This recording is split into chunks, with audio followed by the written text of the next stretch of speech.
আসসালামু আলাইকুম সবাইকে। আশা করি তোমরা প্রত্যেকেই ভালো আছো। আজকে আমরা এসএসসি বায়োলজি চ্যাপ্টার 2 অর্থাৎ জীবকোষ ও টিস্যু যে চ্যাপ্টারটা আছে ওইটা আমরা শুরু করব। তো এই চ্যাপ্টার নিয়ে যার যত কনফিউশন থেকেছিল এতদিন, আশা করি ক্লাসটি করার পর থাকবে না আর। আর আমি এই চ্যাপ্টারের মতোই বায়োলজির যে 14টা চ্যাপ্টার আছে এসএসসির, এই 14টা চ্যাপ্টারই আমি চেষ্টা করব যেন ক্লাসগুলো নিতে পারি। তো চলো আজকে আমরা আমাদের যে পড়ার মেন ফোকাস সেখানে দিই।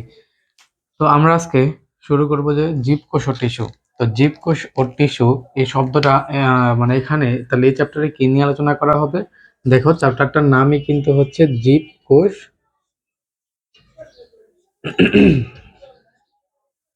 জীবকোষ ও টিস্যু। তো দেখো এখানে এই চ্যাপ্টারের মধ্যে আমাদের মেইনলি আলোচনা করা হবে এই জীবকোষ নিয়ে, অর্থাৎ কোষের বিভিন্ন অর্গানালি বা বিভিন্ন অঙ্গাণু কোষের মধ্যে কি কি থাকতে পারে, কোন কোন অঙ্গাণুগুলো থাকে সেই সম্বন্ধে আলোচনা করা হবে। আর সে লাস্ট দিক দিয়ে দেখবে তোমাদের বিভিন্ন টিস্যু নিয়ে আলোচনা করা হয়েছে, উদ্ভিদ টিস্যু এবং প্রাণী টিস্যু। এই টিস্যু নিয়ে আলোচনা করা হয়েছে এই চ্যাপ্টারের শেষ দিক দিয়ে। তো আমরা প্রথম জীবকোষ সম্বন্ধে জানবো, তারপর হলো আমরা টিস্যু সম্বন্ধে জানবো।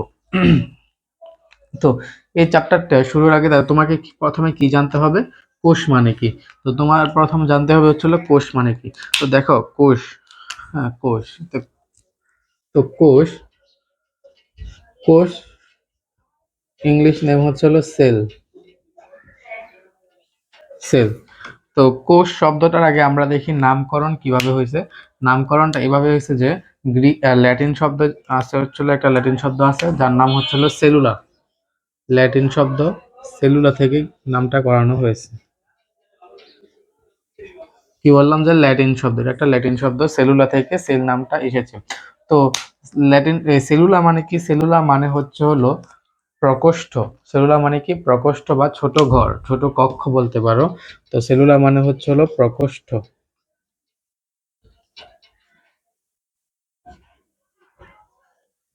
সেলুলা মানে হচ্ছে প্রকোষ্ঠ।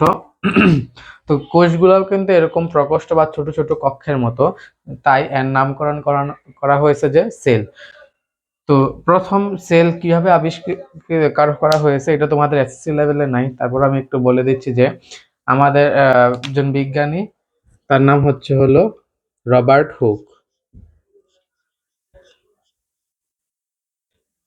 রবার্ট হুক ইনি কি করছেন যে বোতলের যে ছিপি আছে অথবা কর্ক, কর্ক নিয়ে কর্কের একটা পাতলা পাতলা অংশ নিয়ে তিনি মাইক্রোস্কোপের নিচে দেখছিলেন যে ওইখানে বিভিন্ন ছোট ছোট কক্ষের মতো বা প্রকোষ্ঠের মতো অংশ রয়েছে।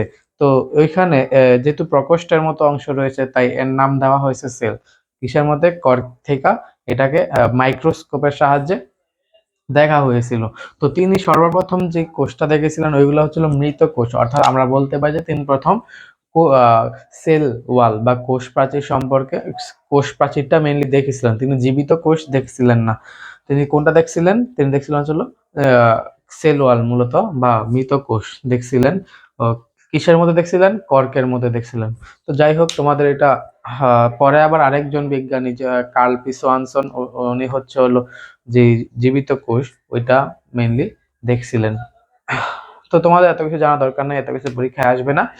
আমাদের মেইনলি এখানে জানতে হবে কোষ কি। তো কোষ সম্পর্কে জানতে হবে। তো কোষ কি আমি আগে কোষের সংজ্ঞাটা লিখে দিচ্ছি, তোমাদের এত কিছু জানতে হবে না। রবার্ট হুক কে কি করছে এটা জানতে হবে না, জাস্ট এটা মনে রেখো যে সেল শব্দটার নাম কই থেকে আসছে, এটা জানা দরকার প্রত্যেকটা ওয়ার্ডের। তো দেখো সেল কি। সেল হচ্ছে হলো আমাদের আগে জানতে হবে সেল কি। সেল হচ্ছে হলো, এটা মনে রাখবা, জীবদেহের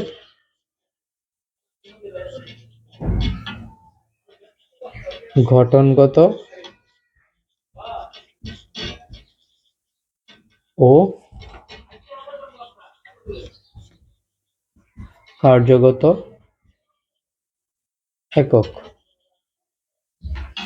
জীবদেহের গঠনগত এবং কার্যগত একক। তো এটা মানে কি বোঝায়? এটা মানে বোঝায়, দেখো তোমার একটা সিকোয়েন্স মনে রাখতে হবে, যে আসলে বুঝার জিনিস অনেকগুলা কোষ। হ্যাঁ দেখো অনেকগুলা কোষ মিলে তৈরি কোষ, এটা তো একটা কোষ। অনেকগুলা কোষ মিলা তৈরি হয়ে হচ্ছে হলো টিস্যু। অনেকগুলা টিস্যু মিলা তৈরি হয়ে হচ্ছে হলো অঙ্গ। আবার অনেকগুলা অঙ্গ মিলে তৈরি হয়ে হচ্ছে হলো তন্ত্র। আবার অনেকগুলো তন্ত্র মিলে তৈরি হয়ে হচ্ছিল একটা জীব। বুঝছো যে অনেকগুলা কোষ মিলে তৈরি হয় টিস্যু, টিস্যু মিলে তৈরি হয় অঙ্গ, অঙ্গ মিলে তৈরি হয় তন্ত্র, জীব, তারপর একটা পূর্ণাঙ্গ জীব তৈরি হয়। তো দেখো জীব তুমি এখন উল্টা দিক থেকে আসো। জীবকে বাংলা পাওয়া যাবে তন্ত্র, দেন পাওয়া যাবে অঙ্গ, দেন পাওয়া যাবে টিস্যু, দেন পাওয়া যাবে কোষ। তো মেইনলি এই জীবটা গঠন হয়েছে কিসের সাহায্যে? দেখো তো এই টিস্যু কোষের সাহায্যে না? এই কোষটা যদি না থাকতো তাহলে টিস্যু গঠন হইতো না। টিস্যু গঠন না হলে অঙ্গ না, অঙ্গ না হলে তন্ত্র গঠন হইতো না, তারপরে জীব গঠন হইতো না। তার মানে বোঝা যাচ্ছে যে জীবদেহ যে গঠিত হয়েছে তার মৌলিক এককটা কি? তার এককটা হচ্ছে হলো কোষ। এটা মনে রাখবা যে জীবদেহের গঠনগত এককের নাম কি? কোষ। তো আমার এতটুকু ক্লিয়ার যে জীবদেহের গঠনগত এককের নাম হচ্ছিল কোষ। এখন হচ্ছে কার্যগত একক কি? দেখো তোমার দেহের বিভিন্ন বিভাগ হওয়ার জন্য বা তুমি যে হাঁটা চলাফেরা করতে পারতেছো, শক্তি পাচ্ছ। এই শক্তি এটিপি না, এটিপি থেকে আমরা পাই, যা আমরা চ্যাপ্টার 4 গিয়ে জানবো। এই যে শক্তি আমরা পাচ্ছি, এই শক্তিটা কোথায় উৎপন্ন হচ্ছে? শক্তি উৎপন্ন হচ্ছে মাইটোকন্ড্রিয়া। এই মাইটোকন্ড্রিয়া কিসের অংশ? মাইটোকন্ড্রিয়া হচ্ছে একটা সেলেরই অংশ। সেলের মধ্যেই কিন্তু মাইটোকন্ড্রিয়া থাকে। এই যে তুমি হাঁটা চলা করতে পারতেছো কিসের? পেশি সংকোচন প্রসারণের ফলে। পেশি কি দিয়ে গঠিত? কোষ দিয়ে তো তৈরি হয়। তো দেখো যে তুমি হাঁটাফেরা করতে তোমার তুমি হাঁটাচলা করতে পারতেছো, তোমার দেহে বিভিন্ন বিপাক হচ্ছে, বিভিন্ন কাজ কর্ম হচ্ছে, যেগুলো কিসের মাধ্যমে? শক্তির মাধ্যমেই। তো শক্তি না থাকলে কিছুই সম্ভব হতো না। তো শক্তির আসে কই থেকে? মাইটোকন্ড্রিয়া থেকে। মাইটোকন্ড্রিয়া কিসের অংশ? আমাদের কোষেরই অংশ। তার মানে আমাদের যত ক্রিয়াকলাপ বা কার্যকলাপ আছে সব কোষের মাধ্যমে নিয়ন্ত্রিত হয়। তার মানে বোঝা যাচ্ছে যে কার্যগত এককের নাম হচ্ছে সেল। বুঝছো? তো আশা করি ক্লিয়ার যে জীবদেহের গঠনগত কার্যগত এককই হচ্ছে হলো কোষ। এটা মনে রাখতে হবে। তারপর আমাদের যে 2 নাম্বার পয়েন্টে আসি। 2 নাম্বার পয়েন্টটা হচ্ছে হলো যে কোষ কি পর্দা দিয়ে গঠিত? কোষ হচ্ছে হলো বৈষম্যবেদ্য পর্দা দিয়ে গঠিত। বৈষম্য ভেদ্য পর্দা দিয়ে গঠিত। তো কোষ কি দিয়ে গঠিত? কোষটা হচ্ছে হলো বৈষম্যবেদ্য পর্দা দিয়ে গঠিত। তো দেখো বৈষম্যবেদ্য পর্দা মানে কি বুঝছো? বুঝতে পারতেছো?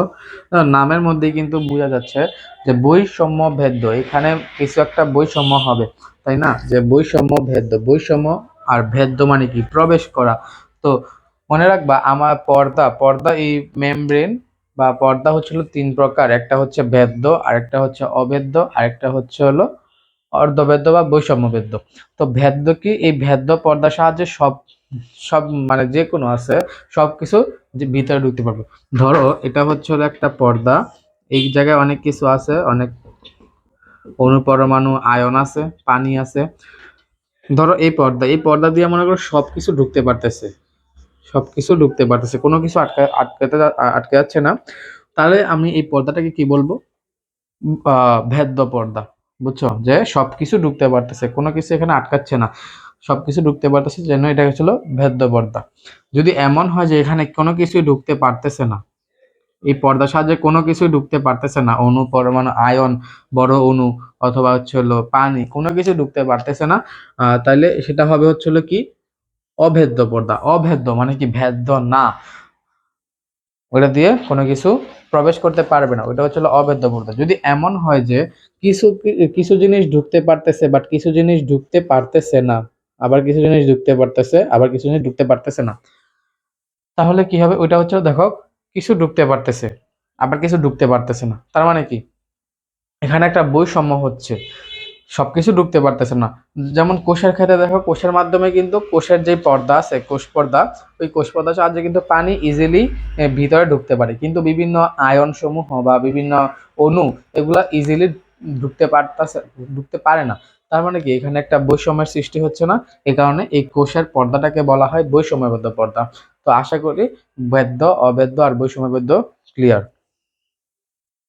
তো সেকেন্ড পয়েন্টটা আশা করি ক্লিয়ার যে কোষ বৈষম্যবদ্ধ পর্দা দিয়ে গঠিত। কেন? কারণ কোষের মধ্য দিয়ে পানি ইজিলি ভিতরে প্রবেশ করতে পারে, বা অন্যান্য যে কণা অথবা হচ্ছে হলো আয়ন, এগুলা হচ্ছিল ইজিলি ভিতরে ঢুকতে পারে না, আটকে যায়। তার মানে এখানে একটা বৈষম্যের সৃষ্টি হচ্ছে, এই কারণে এটা হচ্ছিল বৈষম্যবদ্ধ পর্দা বা সেমি পারমিয়েবল মেমব্রেন। ওকে, তো লাস্ট আরেকটা কথা মনে রাখবা যে কোষ কিন্তু হচ্ছে হলো নিজের প্রতিরূপ সৃষ্টি করতে পারে। নিজের নিজের প্রতিরূপ নিজের প্রতিরূপ সৃষ্টি করতে পারে। নিজের প্রতিরূপ নিজের প্রতিরূপ সৃষ্টি করতে পারে। ঠিক আছে? তো নিজের প্রতিরূপ সৃষ্টি করতে পারে অন্য কোনো পূর্ণাঙ্গ জীব ছাড়া। অন্য কোনো পূর্ণাঙ্গ অন্য কোনো পূর্ণাঙ্গ পূর্ণাঙ্গ জীব ছাড়া। তাহলে নিজের প্রতিরূপ সৃষ্টি করতে পারে অন্যান্য পূর্ণাঙ্গ জীব ছাড়া। তো কোষ হচ্ছে হলো নিজের একটা কোষ থেকে আরেকটা কোষ যে সৃষ্টি হবে, এই কোষ যে নিজের প্রতিরূপটা সৃষ্টি করতেছে, এটা সৃষ্টি করার জন্য অন্য কোনো পূর্ণাঙ্গ জীবের দরকার হয় না। তোমাদের বই একটা লাইন লেখা আছে যে কোনো সজীব মাধ্যম ছাড়াই যে কোষ তার নিজের প্রতিরূপ সৃষ্টি করতে পারে। আসলে সজীব মাধ্যম বলার এখানে ভুল হয়েছে, যে কোষ নিজের প্রতিরূপ সৃষ্টি করার জন্য সজীব মাধ্যম দরকার। সজীব মাধ্যম বলতে এখানে কি বোঝানো হচ্ছে, যে সজীব মাধ্যম বলতে বোঝায় যে যেখানে কোষ হচ্ছে হলো নিজের প্রতিরূপ সৃষ্টি করতে পারে, চলাফেরা করতে পারে, ওই মাধ্যমটাকে বলা হয় সজীব মাধ্যম। কোষ কিন্তু নিজের প্রতিরূপ সৃষ্টি করার জন্য মাধ্যম দরকার নিজের প্রতিরূপ সৃষ্টি করার জন্য। তোমার কালচার মাধ্যম, যেমন যখন পড়বা কালচার মিডিয়াম, ওই সময় তোমরা দেখবা যে এই মাধ্যম কিন্তু দরকার কোষ নিজের প্রতিরূপ সৃষ্টি করার জন্য। কিন্তু এই কথা আসলে ভুল। কিন্তু আমাদের যে এই পয়েন্টগুলো, এই সংজ্ঞাটাকে দিয়েছিলেন, এই সংজ্ঞাটা দিয়েছিলেন কিন্তু লুই এবং সিকেবিস। লুই এবং সিকেবিস কিন্তু এই কথাটা বলেন না।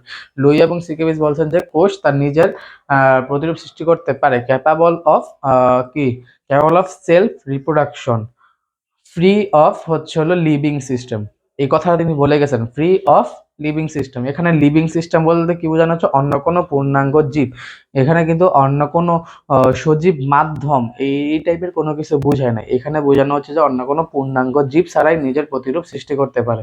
তো তোমরা এটা খেয়াল রাখবা যে অন্য কোনো পূর্ণাঙ্গ জীব ছাড়া হচ্ছে নিজের প্রতিরূপ সৃষ্টি করতে পারে, কিন্তু সজীব মাধ্যম ছাড়া নিজের প্রতিরূপ সৃষ্টি করতে পারে না। তার নিজের প্রতিরূপ সৃষ্টি করার জন্য বা এক কোষ থেকে আরেকটা কোষ তৈরি হওয়ার জন্য তার নিজে সজীব মাধ্যম দরকার। এটা খেয়াল রাখতে হবে, সজীব মাধ্যম দরকার, পূর্ণাঙ্গ কোনো জীব দরকার নাই।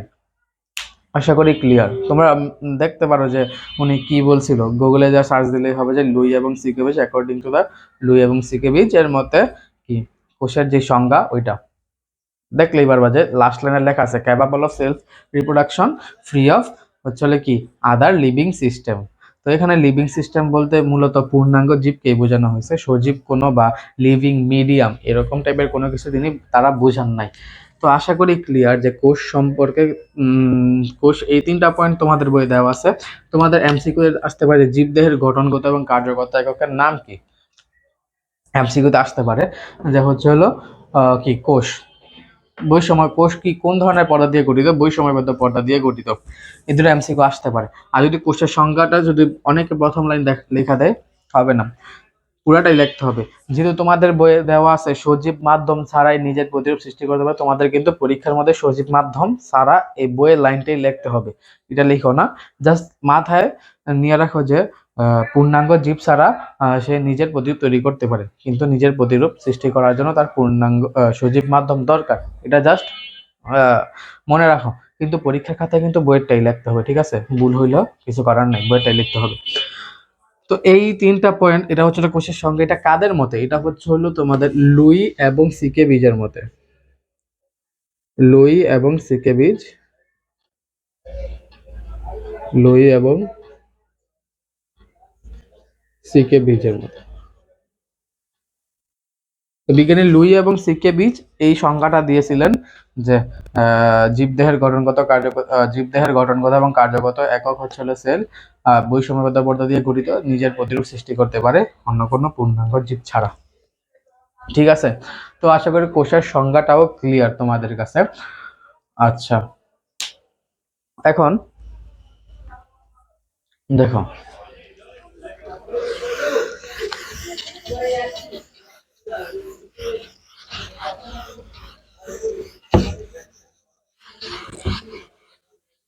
আচ্ছা, তো এখন আমি আগে যে কোষ নিয়ে আগে দুইটা প্রকার দিচ্ছি, তারপর আমি বইয়ের যে প্রকারভেদ আছে সেগুলোতে যাচ্ছি। তো দেখো, কোষ মূলত আচ্ছা দুই প্রকার, একটা হচ্ছে হলো উদ্ভিদ কোষ, তুমি কিছু জীব হিসেবে তুলনা করো, হ্যাঁ, তুমি যদি প্রাণী এবং জীব এই দুই হিসেবে তুলনা করো, তাহলে হচ্ছে একটা হচ্ছে হলো উদ্ভিদ কোষ, আরেকটা হচ্ছে হলো প্রাণী কোষ। একটা হচ্ছে হলো কি উদ্ভিদ কোষ, আরেকটা হচ্ছে প্রাণী কোষ। একটা হচ্ছে হলো উদ্ভিদ কোষ বা প্লান্ট সেল,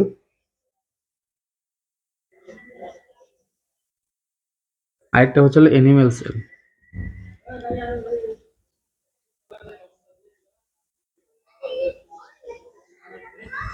আচ্ছা, তোমরা কি আমাকে বলতে পারবা যে প্লান্ট সেল এবং এনিম্যাল সেল এই দুইটা মেইনলি কোন জিনিসটা দেখা তোমরা বুঝতে পারবা যে এটা প্লান্ট সেল নাকি এনিম্যাল সেল? অর্থাৎ এমন দুইটা আমাকে অঙ্গাণুর নাম বলো, অথবা একটা অঙ্গাণুর নাম বলো যা সাহায্যে তুমি বুঝতে পারবা যে এটা কি প্লান্ট সেল নাকি এনিম্যাল সেল। ভিডিওটা পজ করে এখনই কমেন্টে জানিয়ে দাও। আচ্ছা, আশা করি উত্তরটা দিয়ে দিয়েছো। তো এখন দেখো, প্লান্ট সেল এবং এনিম্যাল সেল দুইটার মধ্যে পার্থক্যকারী একটা অঙ্গাণুর নাম হচ্ছে হলো, আমরা যদি বলি প্লাস্টিড। কি? প্লাস্টিড।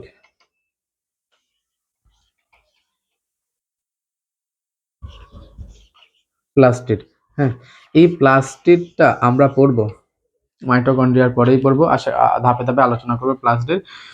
তো দেখো, প্লাস্টিডটা কিন্তু প্লান্ট সেলে থাকে, বা উদ্ভিদ কোষে প্লাস্টিডটা উপস্থিত, এই উদ্ভিদ কোষে প্লাস্টিডটা থাকে, কিন্তু এই এনিম্যাল সেলে প্লাস্টিডটা থাকে না। হ্যাঁ, যদি এনিম্যাল সেলে বা প্রাণী কোষে প্লাস্টিডের কাজ কি? মূলত খাদ্য তৈরি করা। খাদ্য হচ্ছে হলো মূলত খাদ্য তৈরি করা। প্লাস্টিডের মধ্যে একটা প্রকার হচ্ছে হলো ক্লোরোপ্লাস্ট নামে একটা প্লাস্টিড আছে, ওটার কাজ হচ্ছে হলো কি খাদ্য তৈরি করা। এই খাদ্য তৈরি করা, উদ্ভিদ যে খাদ্য তৈরি করতে পারে তার মূল কারণ কিন্তু এই প্লাস্টিডের একটা প্রকারভেদ, অর্থাৎ ক্লোরোপ্লাস্ট। ঠিক আছে, তো ক্লোরোপ্লাস্টার কারণেই মূলত এই প্লান্ট সেল খাদ্য তৈরি করতে পারে। যদি এনিম্যাল সেলে এই প্লাস্টিকটা থাকতো, তাহলে এনিম্যাল সেল বা প্রাণী কোষ উদ্ভিদের উপর আর খাদ্যের জন্য নির্ভর করতে হইতো না, তারা নিজেরাই নিজের খাদ্য তৈরি করতে পারতো। কিন্তু এদের নাই, প্লাস্টিড নাই, আমাদের এনিম্যাল সেলে কোনো প্লাস্টিড নাই। ঠিক আছে, তো এনিম্যাল সেল গেল, ইয়া গেল। আরেকটা প্রকার ভেদ, এই যে আবার উদ্ভিদ কোষে সেল ওয়াল থাকে, উদ্ভিদ কোষে থাকে হচ্ছে হলো সেল ওয়াল বা কোষ প্রাচীর। এই উদ্ভিদ কোষে আরেকটা থাকে হচ্ছে হলো কোষ প্রাচীর,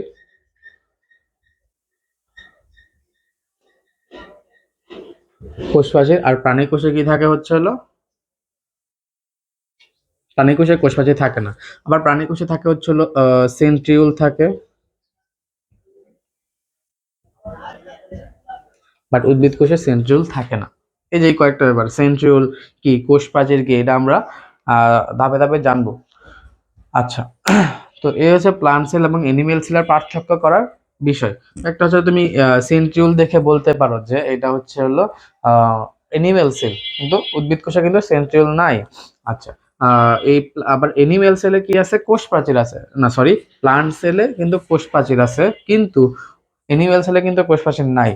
প্লাস্টিডে আছে, প্লাস্টিড আছে প্লান্ট সেলে, কিন্তু প্লাস্টিড এনিম্যাল সেলে নেই।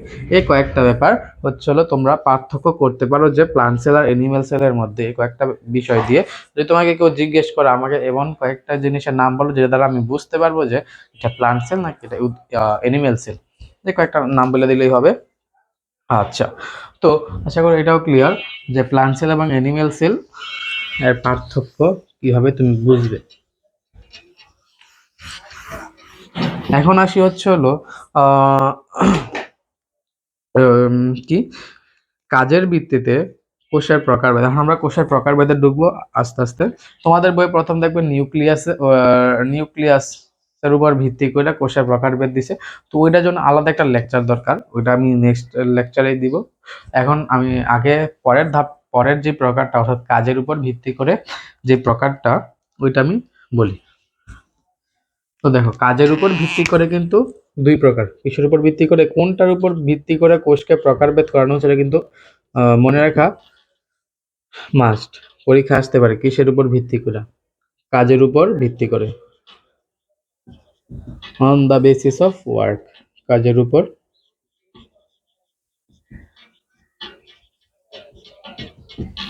ভিত্তি করে। তো কাজের উপর ভিত্তি করে সেলকে আমরা মূলত দুই ভাগে ভাগ করতে পারি, একটা হচ্ছে সোমাটিক সেল আর একটা হচ্ছে গ্যামেটিক সেল। কি বললাম, একটা হচ্ছে সোমাটিক সেল, একটা হচ্ছে হলো সোমাটিক সেল, আরেকটা হচ্ছে হলো গ্যামেটিক সেল। Gametic sell. তো সোমাটিক সেল বলতে কি বোঝায়, সোমাটিক সেল বলতে বোঝায় হচ্ছিল দেহকোষ। সোমাটিক সেল মানে কি, দেহকোষ। সোমাটিক সেল মানে হচ্ছে হলো দেহকোষ, দেহকোষ। আর গ্যামেটিক সেল মানে কি, জনন কোষ, জনন কোষ। তো সোমাটিক সেল আর গ্যামেটিক সেল। তো দেখো, এখন দেখো, তো সোমাটিক সেল নিয়ে আমি কিছু ইনফরমেশন দিচ্ছি, মনে রাখবা। সোমাটিক সেল মূলত কি করে, সোমাটিক সেল নাম থেকে বুঝাতে বুঝতে পারা উচিত যে দেহকোষ মানে কি, আমাদের দেহ গঠনে দেহ গঠনে কাজ করে, দেহ গঠন করে। সোমাটিক সেল কি করে, আমাদের দেহ গঠন করে, অর্থাৎ আমাদের যে দেহকোষ দেহ গঠন করবে, আমাদের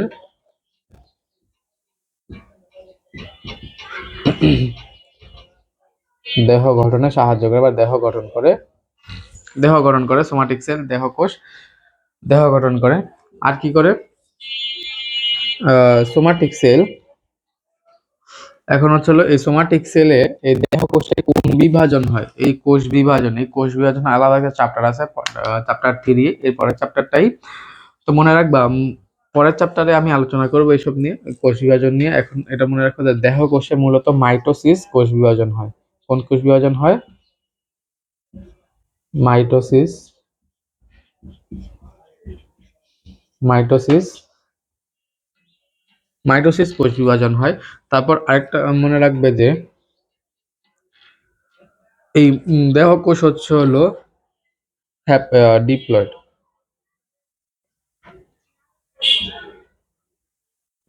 হ্যাপ্লয়েড ডিপ্লয়েড কি আমি বলতেছি, হ্যাপ্লয়েড। হ্যাপ্লয়েড কাদের ক্ষেত্রে,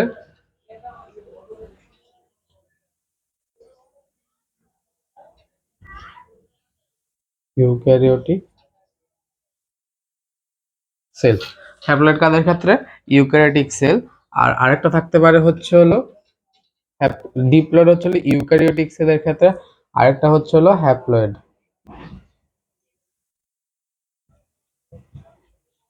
এই হ্যাপ্লয়েডটা কাদের ক্ষেত্রে, হ্যাপ্লয়েডটা মনে রাখবা হচ্ছে হলো প্রোক্যারিওটিক সেলের ক্ষেত্রে, প্রোক্যারিওটিক সেলের ক্ষেত্রে।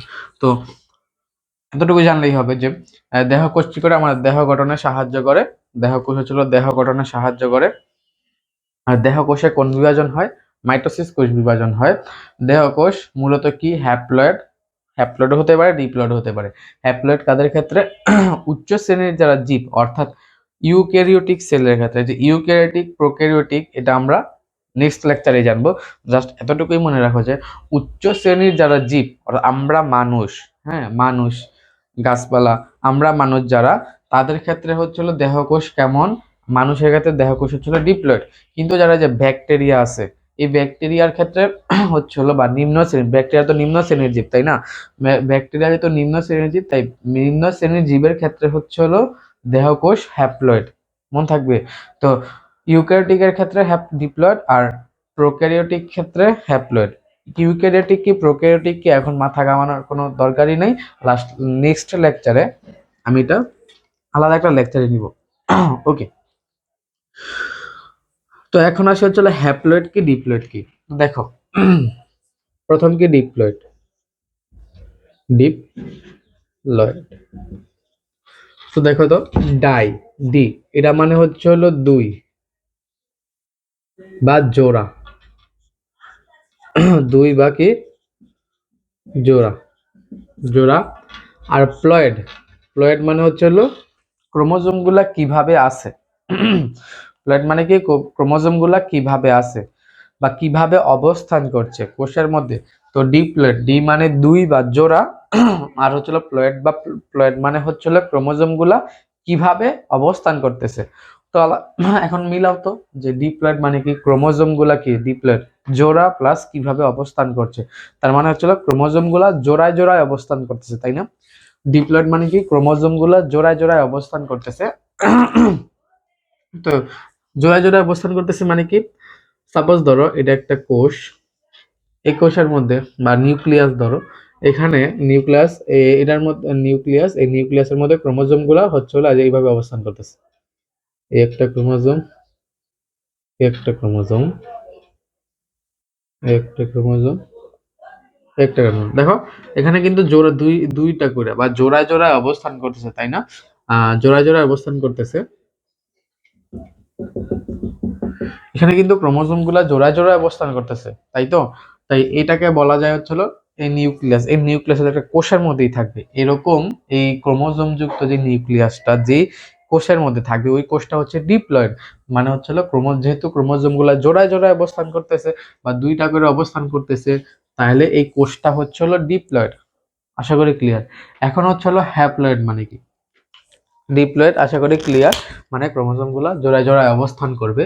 আচ্ছা, এই ডিপ্লয়েড মানে বোঝা হচ্ছে হলো কি জানো, ডিপ্লয়েড মানে হচ্ছে হলো 2n।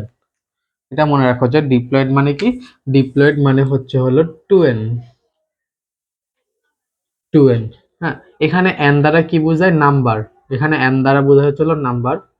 কিসের নাম্বার, নাম্বার হচ্ছে হলো কত নাম্বার, এই নাম্বারটার মান হচ্ছে হলো 23। এই নাম্বারটার মান কি 23। মনে রাখবা ক্রোমোজোম গুলা হচ্ছে আমাদের দেহে ক্রোমোজোম কত জোড়া থাকে, 23 জোড়া থাকে। এই এনটা হচ্ছে হলো 23। এই এন এর মানটা কত 23, তার মানে 2n মানে কত, 23 দুগুণে কত 46, তার মানে হচ্ছে 46টা। তার মানে আমি যদি জোড়ায় বলি তাহলে 23 জোড়া ক্রোমোজোম না, 23 ইন্টু 2 মানে 23 জোড়া। এটা কাদের ক্ষেত্রে, মানুষের ক্ষেত্রে বা হচ্ছে হলো ইউক্যারিওটিক সেলের ক্ষেত্রে। 2n, এই n কি একটা নাম্বার, এই নাম্বারটার মান কত 23, বুঝছো। তাহলে এরকম এই 2n ক্রোমোজোম কাদের ক্ষেত্রে থাকে, ইউক্যারিওটিক সেলের ক্ষেত্রে। তাই ইউক্যারিওটিক সেলের ক্রোমোজোম নাম্বার কত, 46টা বা 23 জোড়া। যদি জোড়া বলো তাহলে 23 জোড়া, যদি টি বলো তাহলে 46টি। এটা মনে রাখতে হবে। আচ্ছা, তো 2n, তো ডিপ্লয়েড মানে কি 2n। 2n মানে কি আশা করি বুঝছো, একটা ক্রোমোজোম নাম্বার প্রকাশ করা হয় এই 2n দিয়ে। আচ্ছা, এটা কিন্তু মনে রাখতে হবে, n মানে নাম্বার, নাম্বারটার মান কত 23। আচ্ছা, তো এখন ডিপ্লয়েড আশা করি ক্লিয়ার। এখন হচ্ছে হলো হ্যাপ্লয়েড। হ্যাপ্লয়েড তো হচ্ছে হলো হ্যাপ্লয়েড।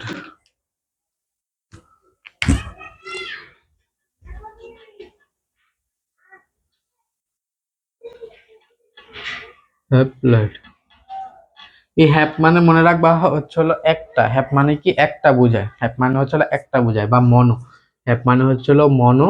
এই মনো মানে কি, মনো মানে হচ্ছে হলো একটা বা সিঙ্গেল। মনো মানে কি সিঙ্গেল বা একটা। আর প্লয়েড মানে কি ক্রোমোজোম গুলা কিভাবে অবস্থান করতেছে, তার মানে ক্রোমোজোম গুলা এখানে কিভাবে অবস্থান করতেছে, একটা একটা করে অবস্থান করতেছে। ক্রোমোজোম গুলা একটা একটা করে অবস্থান করতেছে বা হচ্ছে হলো কি, দেখো এটা কিরকম, আমি যদি একটা নিউক্লিয়াস ধরি, এই নিউক্লিয়াসের ক্রোমোজোম গুলো এইভাবে একটা একটা করে অবস্থান করবে, এখানে একটা, এখানে একটা, এখানে একটা, এরকম একটা একটা করে অবস্থান করে, বুঝতে পারতেছো। দেখো এখানে কিন্তু ক্রোমোজোম গুলো একটা একটা করে অবস্থান করতেছে, জোড়া জোড়া না, কিন্তু ডিপ্লয়েডের ক্ষেত্রে যেমন জোড়া জোড়া অবস্থান করতেছে, এখানে কিন্তু একটা একটা করে অবস্থান করতেছে। বুঝছো, যে ক্রোমোজোম গুলা একটা একটা করে অবস্থান করবে, এটাকে বলা হয় হ্যাপ্লয়েড। তো আমরা ডিপ্লয়েড যখন আলোচনা করছিলাম, ডিপ্লয়েডের ক্ষেত্রে কি দেখছিলাম, ক্রোমোজোম নাম্বার কিন্তু 2n। কেন 2n? কারণ ক্রোমোজোম গুলো জোড়ায় জোড়ায় অবস্থান করতেছে। এখন কমন সেন্স খাটিয়ে বলো এখানে ক্রোমোজোম নাম্বার কত হবে, 2n নাকি n? আগেরটা যেহেতু জোড়ায় জোড়ায় অবস্থান করতেছে, দুইটা করে অবস্থান করতেছে, তাহলে 2n। এক্ষেত্রে যেহেতু একটা করে অবস্থান করতে, তার মানে শুধুমাত্র এক্ষেত্রে হবে শুধু n। বুঝছো? তাহলে এই ক্ষেত্রে শুধু হবে n। বুঝতে পারতেছো? ডিপ্লয়েডের ক্ষেত্রে জোড়া জোড়ায় দুইটা করে ক্রোমোজোম, তার মানে একটা ক্রোমোজোমের নাম্বার কত, 23। দুইটা করে যেহেতু উপাদান অবস্থান করছিল ডিপ্লয়েডের ক্ষেত্রে, তাই জন্য 23 ইন্টু 2 46টা। কিন্তু এই ক্ষেত্রে কিন্তু একটা করে অবস্থান করতেছে, তার মানে এখানে কয়টা ক্রোমোজোম নাম্বার কত হবে, n বা 23টা। বুঝছো? এখানে তাহলে ক্রোমোজোম নাম্বার কত, n, 23টা। আচ্ছা, তো হ্যাপ্লয়েড মানে হচ্ছে n সংখ্যক ক্রোমোজোম, ডিপ্লয়েড মানে 2n সংখ্যক ক্রোমোজোম। লিখে নিবা হ্যাপ্লয়েড মানে কি, হ্যাপ্লয়েড মানে হচ্ছে n সংখ্যক ক্রোমোজোম। তাহলে লিখি, আচ্ছা আমি বলতেছি মুখে বলে দিই। হ্যাপ্লয়েড মানে হচ্ছে n সংখ্যক ক্রোমোজোম, আর ডিপ্লয়েড মানে 2n সংখ্যক ক্রোমোজোম। n মানে কি একটা নাম্বার, নাম্বারটার মান কত, 23। তা এখন বলো তো ইউক্যারিওটিক সেলে ক্রোমোজোম নাম্বার কত, 23টা নাকি 46টা? বলো। আশা করি বলতে পারতেছো যে 46টা। আর প্রোক্যারিওটিক সেলের ক্ষেত্রে ক্রোমোজোম নাম্বার কত, n নাকি 2n, বা 23টা নাকি 46টা? আশা করি উত্তর দিতে পারতেছো, 23টা। মনে থাকবে? তাহলে হ্যাপ্লয়েড কাদের ক্ষেত্রে, প্রোক্যারিওটিক সেলের ক্ষেত্রে, আর ডিপ্লয়েড কাদের ক্ষেত্রে, ইউক্যারিওটিক সেলের ক্ষেত্রে। বা তুমি এমনি বলতে পারো, এভাবে বলতে পারো যে ডিপ্লয়েড দেখা যায় উচ্চ শ্রেণীর জীবের ক্ষেত্রে, আর হ্যাপ্লয়েড দেখা যায় নিম্ন শ্রেণীর জীবের ক্ষেত্রে।